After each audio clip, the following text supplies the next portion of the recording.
Hey everyone, welcome to the channel. Before we get started, don't forget to like and subscribe. Also, drop a comment letting us know where you're watching from and what time it is there.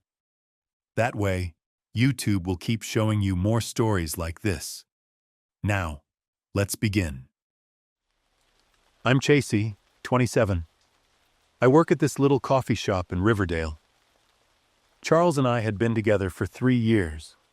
We were planning to get married next year. To save up, we took whatever temp gigs we could find. One day, we heard about this cleanup job from a guy named Todd. Just short-term work, but the pay wasn't bad. When we got there, Todd welcomed us with this friendly grin and these weirdly bright eyes. He gave us a tour of the place. Big property, lots of junk that needed hauling. Then he said, "There's one more spot I want to show you." We followed him to the edge of the property, where this huge metal container was just sitting there like it hadn't been touched in years. "This is where we keep the old equipment," he said. "Need to go through it. Toss whatever's useless." Todd climbed in first, then Charles, then me. Inside was damp, dark, the kind of dark that makes your eyes useless. Before I could even blink, 3 shots tore through the silence. Charles dropped right in front of me, blood pouring from his chest. I didn't even get the chance to scream. Todd yanked me by the hair and dragged me into the corner. He pressed the gun to my head and whispered, calm as anything, "Make a sound, and you'll end up like your boyfriend." My whole body was shaking as he chained my wrists to a rusted iron hook. Then he pulled Charles's body out. When that container door slammed shut, everything went hazy. The first few hours felt like one long nightmare. I cried, I screamed, I begged. Nobody came, nobody heard. Todd's place was out in the middle of nowhere, deep woods all around. Nobody even knew we were there. Todd came back a few hours later, holding a bottle of water and some food. He sat down on the only wooden chair in the container and stared at me with this weird look in his eyes. "Chasey, Charles was number 7. My heart just stopped. Number 7? That meant there were 6 others before him. 6 people he'd done this to. The first one was some homeless guy. Showed up about 2 years ago asking if I had work. Hang on, I gotta remember the order of the rest," he added with a laugh, like it was some damn joke. I shut my eyes, trying to block out the images flashing through my mind. Todd was a serial killer, and I was next. The next few days were a blur, just fear and dread stitched together. Todd came by often, brought food, water. Sometimes he'd just sit there watching me. Other times he'd start talking, bragging about the sick things he'd done. I learned to play it smart, stay calm when he was around, save my energy, hold on to whatever tiny bit of hope I had left, that somehow, someday, I'd get out of there. One afternoon, he looked at me and said, "I like you, Chasey. You're not like the others," he said. "You're scared in this special way." I didn't know what the hell he meant. Was he going to keep me longer? Or was he planning to kill me slower? I didn't dare ask. But the more time passed, the more I started to pick up on his patterns. He usually came by in the mornings and evenings. Sometimes he'd be gone all day. And little by little, I worked at the chains. Just enough to loosen them, not enough to make noise. Then one morning, Todd walked in jittery, eyes darting like he was on edge. "There are cops around." Police? Were they here for me? I couldn't even believe the thought. Todd stepped toward me, pulling a gun from his belt. "I'm sorry, Chasey. I really wanted to keep you longer, but it's too risky now." My heart was pounding so hard I thought it might burst. Caught somewhere between full-blown panic and the tiniest flicker of hope I'd felt in days. I screamed, finally managed to force it out. Then came the sirens, louder now, and a voice shouted over a loudspeaker, "Freeze! Police, drop your weapon!" Todd whipped around, aiming his gun at the door. A gunshot rang out, but it wasn't his. Todd hit the ground hard, blood pouring from his shoulder. Cops stormed in, weapons drawn, yelling. Todd was groaning, clutching his side. A policewoman rushed over to me. "Chasey Fields, you're safe now. We're getting you out of here." They unlocked the chains, and I just sat there stunned. I couldn't believe it was real. After everything, I was free. They helped me out of the container. The sunlight hit my eyes like a slap, blinding after all that time in the dark. The place was crawling with cops and ambulances now. Off in the distance, I saw people digging, searching for victims. "How did you find me?" I asked the officer as she helped me into the ambulance. "Your landlord filed a missing person report for you and your boyfriend," she said. And we'd already been watching Todd. He was a suspect in a few other disappearances in the area. Out of the corner of my eye, I saw them hauling Todd toward a patrol car. They shoved him in, hands cuffed behind his back. He looked at me. His eyes were still cold, still empty. In the days that followed, after I was reunited with my family, the truth started to come out. The police found Charles's body, and more. There were graves on the property. The whole time I was locked up, I was living next to a graveyard. Todd hadn't been lying. He was a serial killer. They found at least 7 other victims buried out there. Even now, I still wake up at night, heart racing, thinking I'm still in there. That container. It takes me a second to remember I'm home. And it's over. I can never sleep in a completely silent room, because in absolute silence, I'll hear that sound again. I'm Amy, and that year I was 12 years old. My parents sent me to the town of Phoenicia in New York to spend the summer with my maternal grandparents. Their wooden house was located far from the main road, surrounded by cornfields and pine forests. My grandparents' closest neighbor was Mr. Bill, about 60 years old, who lived alone.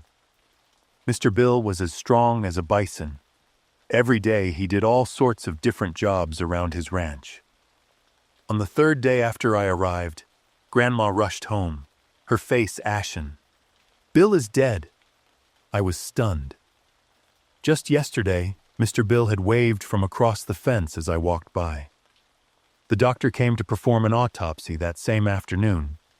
After an hour of examination, they concluded it was a natural death due to sudden cardiac arrest. The strange thing was, no one had ever seen Mr. Bill show any signs of illness, not even a cough or a cold. He was always healthy and full of life. Following the farming community tradition, families would bury their loved ones on the same day in the plot behind their house. The funeral was attended by many town residents.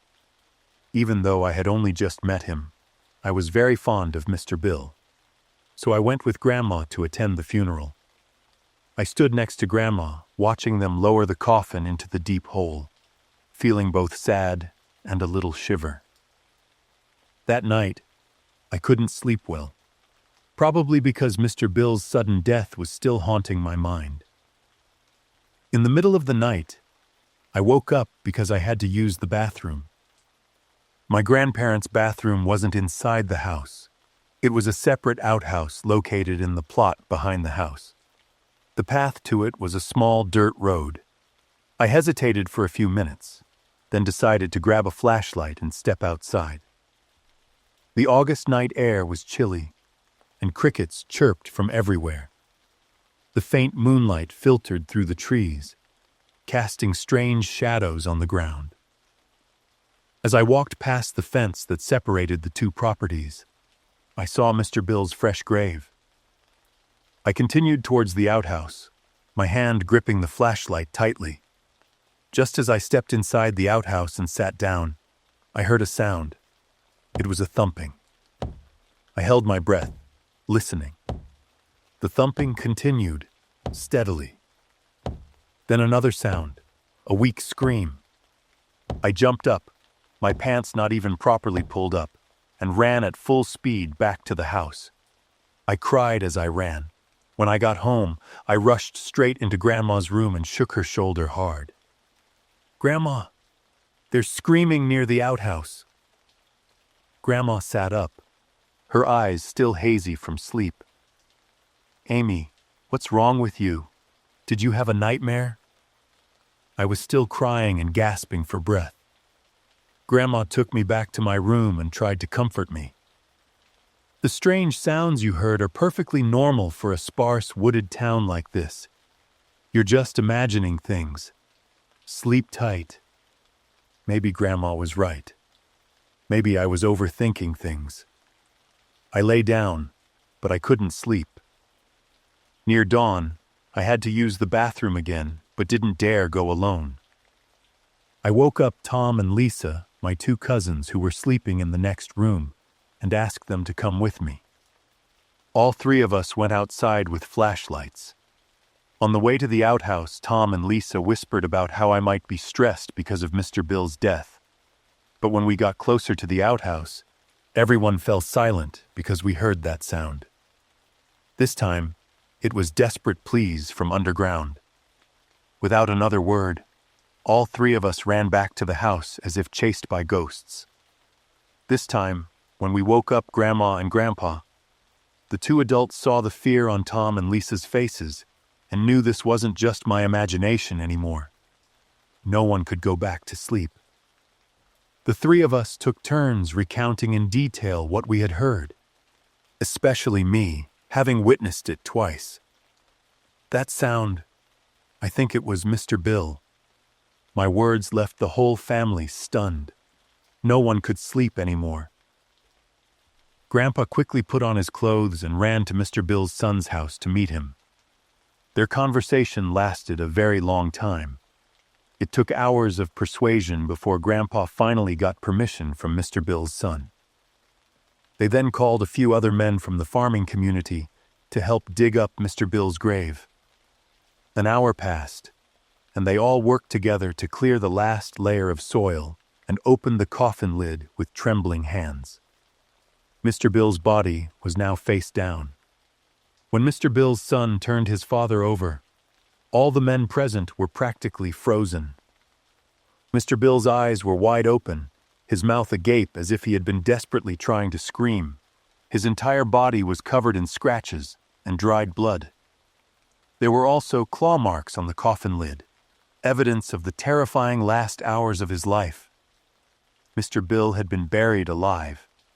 His son knelt beside the body, sobbing. My grandpa and the other men stood around, unable to believe the horrific scene they had just witnessed.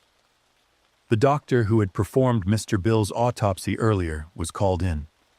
After re-examining him, he concluded that Bill had overexerted himself, leading to sudden cardiac arrest. It was a rare case that caused him to be mistakenly thought dead, when in reality, he had only fallen into a deep coma. Bill ultimately passed away from suffocation or a heart attack while in the coffin. Many years have passed, but I still cannot forget the desperate thumping that echoed from underground, the cries for help from a man buried alive. I thought I'd gotten a great deal on a house, until I discovered the horrifying secret hidden inside. I'm Maya, a freelance designer. In March of last year, I decided to leave Los Angeles. City life had exhausted me. The endless traffic, skyrocketing rent, and the feeling of loneliness in a city of millions. I wanted to find a quiet place, a small town in Northern California, to start a new life. I finally chose a small town called Grass Valley, nestled among the pine forests of the Sierra Nevada. On Craigslist, I found a house for an unbelievably low price. I called the seller immediately. "Hi, I'm Will," a tired voice answered. I asked about the house, and he explained that it was old in a secluded area, and he wanted to sell it quickly. Will emphasized that he only accepted cash because he didn't trust banks or real estate agents. I scheduled a time to see the house before making a decision. A few days later, I drove 3 hours from Los Angeles to Grass Valley to see the house. Will was a middle-aged man with an unapproachable demeanor. The house was old but sturdy, surrounded by many trees and about 5 miles from town. When I asked him why he was selling it so cheaply, Will was silent for a moment, then said, "My wife Ella disappeared 2 months ago. I'm desperate to find her. Everything in this house reminds me of Ella, and I just can't stay here anymore." I was quiet after hearing Will's story, feeling sympathy for him instead of the unapproachable feeling I had at first. As Will showed me around the house, I heard a faint scratching sound from inside a wall somewhere. "What's that?" Will shrugged. "Squirrels and mice. They've been a problem for years. It's because of all the trees around here." Will generously offered to include all the tools and building materials if I agreed to buy the house, since he didn't need them anymore. I signed the contract that same day and gave Will the full amount in cash. Before he left, he stood there for a long time, looking around as if he was very attached to the place. 3 days later, I moved in with my best friend, Levi, to help me fix up the house. Levi is a contractor, so I completely trusted him to make all the decisions. On the first day, we planned to repaint the living room. As we took down all the items hanging on the walls, I noticed a picture of a woman with long hair. This must have been Ella, the wife Will mentioned. I carefully put the picture in a corner. When we started painting the walls, the scratching sound returned. This time, it was louder and more frantic. "That animal sounds pretty big and strong," Levi said. "We should probably call a service to handle it." We turned on some music to drown out the noise and continued our work. By the third day, as we were cleaning out the basement, I heard a faint sound, like someone crying. "Did you hear that?" I asked Levi. He stopped what he was doing and listened. "It's probably just the wind." But the next day, the crying returned, along with some screaming. At this point, we started to feel uneasy, but I had put all my money into this house. I had no choice but to continue with my plan. The next day, while doing some repairs in the basement, we discovered a wall that looked strange. The bricks and mortar were newer than the rest. "This wall was built recently," Levi said, touching the surface. "There might be another room behind it." After some discussion, we decided to break down the wall. After nearly an hour, we had created a large enough opening for us to go inside. Levi went first, shining his flashlight. Immediately, we were hit by an overwhelming stench. The flashlight beam swept around the room. We realized it was a small, windowless room with a low ceiling. Then I noticed the long brown hair of a woman. She was lying face down on the concrete floor, her body curled up. I screamed, clutching onto Levi, my heart pounding. He was also panicked and quickly shined the flashlight into another corner. But by doing so, we accidentally discovered the next horror. In the opposite corner, another woman was sitting, leaning against the wall, her head bowed. This time, Levi screamed even louder than I did. Suddenly, the woman slowly looked up. Her lips moved as if she was trying to say something. I started to walk towards the woman, despite Levi's attempts to stop me. My emotions were incredibly mixed at that moment. There was shock, disbelief, and a little anger. This was the house I had put all my money and effort into buying. I couldn't accept that it held such a horrifying secret. When I got closer, the woman looked at me with a look of great hope. On the wall near her, There were countless claw marks with dried blood on them. I realized this was the source of the scratching we had been hearing for the past few days. It was only then that I truly understood the horror of the situation. This woman had been locked in here for months, living in absolute darkness, with no food, only drops of water leaking from a pipe. She had been living next to a dead body. I pulled out my phone with a trembling hand and called 911. The police and an ambulance arrived within 10 minutes. They took the surviving woman to the hospital immediately and secured the scene. I sank into a chair and buried my face in my hands, crying. I knew I had been scammed, and all my plans and dreams were shattered. Levi sat down and comforted me for a long time. That day, the police arranged for us to stay somewhere else. 2 days later, the investigating officer called me. The woman who survived is Ella Thompson, the wife of Will Thompson, the man who sold me the house.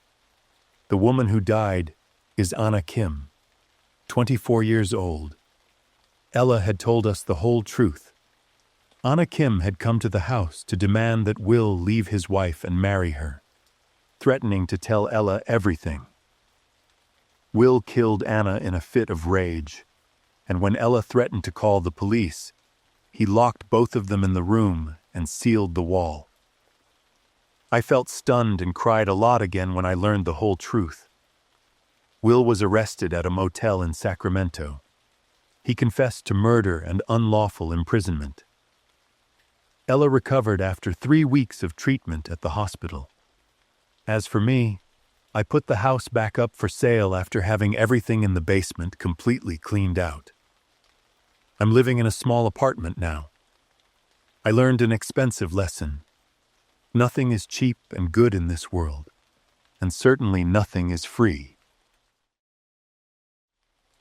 I'm cleaning my new house with Buddy, my dog, just like any other day. My eyes happen to land on the wall calendar. July 4th, 2025 is fast approaching, and for a moment, a vague sense of dread rises within me, pulling me back to the memories of July 4th last year. A day I'll never forget. The evening of July 4th in Cedar Creek, Texas, always followed a familiar routine. Independence Day celebrations at the town park starting at 6 p.m., followed by fireworks at 8 p.m. I've lived in this small town for 10 years. Fireworks exploded in the sky like giant fiery flowers. I sat on a wooden bench near the playground, observing familiar faces in the sparkling light. Kids ran around with small flags in their hands. I still bring Buddy here every year. My buddy is so afraid of fireworks that every boom makes him jump and cower. But aside from the fireworks, he loves all the other activities. I stroked Buddy's head, trying to reassure him, "It's okay, Buddy, just a little longer." But the fireworks had only just begun. The high school marching band had just finished their performance, a show filled with off-key trumpets and uneven steps. The tuba player was a big, heavy man in a dark red uniform. The uniform was soaking wet and too tight for his body. I remembered seeing him stumble and fall during the midday parade. The heavy tuba rolled down the street, and everyone around burst out laughing. I laughed too, and he looked directly at me at that moment. While watching the fireworks, I coincidentally saw him again. Even though we were dozens of yards apart, I still felt that cold, strange gaze. I looked at my watch. The fireworks were far from over, but Buddy couldn't take it anymore. We left the park and walked home. Most of the neighbors were still at the park. There was only the distant boom of fireworks and the click-clack of Buddy's paws on the sidewalk. As I was opening the gate, I heard steady footsteps behind me. Turning around, I saw the tuba player walking toward me. He was still wearing the dark red uniform, his eyes fixed on me. He stopped in front of my gate. He didn't say anything, just stood there staring. Sweat still beaded on his forehead, even though the air had cooled. I nudged Buddy into the yard. He let out a low growl, the fur on his neck standing on end. 25 years. The man suddenly spoke, his voice hoarse. I tried to stay calm. Excuse me? 25 years I've played the tuba in this band. No one has ever dared to laugh at me. He stepped closer, his hand gripping the gate's iron bars. The streetlights illuminated his face, casting deep shadows under his eye sockets. I could clearly see every bead of sweat, every angry wrinkle. I'm sorry about earlier today. I didn't mean to. Do you know what it feels like to be laughed at by the whole town? He interrupted me, his voice trembling with anger. Do you know what it feels like when your life's passion becomes a joke? Buddy growled louder as the man raised his voice. I tightened my grip on Buddy's leash, unsure how to respond. He let go of the bars and stepped closer. I smelled sweat. He stared intensely at me. This day, next year, you'll understand that feeling. I turned and ran toward the house door. My hands trembled as I unlocked it, pushed Buddy inside, and slammed the door shut. The click of the lock made me feel a little safer. I turned off the lights inside the house and peeked through the curtain crack. The man was still standing there, facing my house. 10 minutes passed, and he was still there. Then he walked up onto the porch. The sound of his shoes on the wooden planks made my heart pound like a drum. Buddy hid under the coffee table, breathing heavily. I heard his footsteps moving around the house from the front door, past the side windows, then to the backyard. He was checking all the entry points. Finally, he returned to the living room window. I saw his dark silhouette through the thin curtain. He pressed his face against the glass, his breath creating foggy circles on the window. I know you're in there. His voice was low, seeping through the glass like a sinister whisper. You can hide today, but next year on this day. He paused, leaving a terrifying silence. You won't be able to hide anymore. I heard his footsteps descend from the porch. I waited another 10 minutes before daring to look outside. The street was empty. He had vanished. But on the window glass, faint traces of his breath lingered. I didn't dare turn off the lights all night. Buddy lay beside me on the sofa, his eyes alert, staring toward the door. The fireworks had long stopped, but their echo still lingered in my mind, along with his words. Soon after that incident, Buddy and I decided to leave town and find a new place to live. That's how we ended up in this house. I truly hoped never to see that man again, but his words still haunt me endlessly.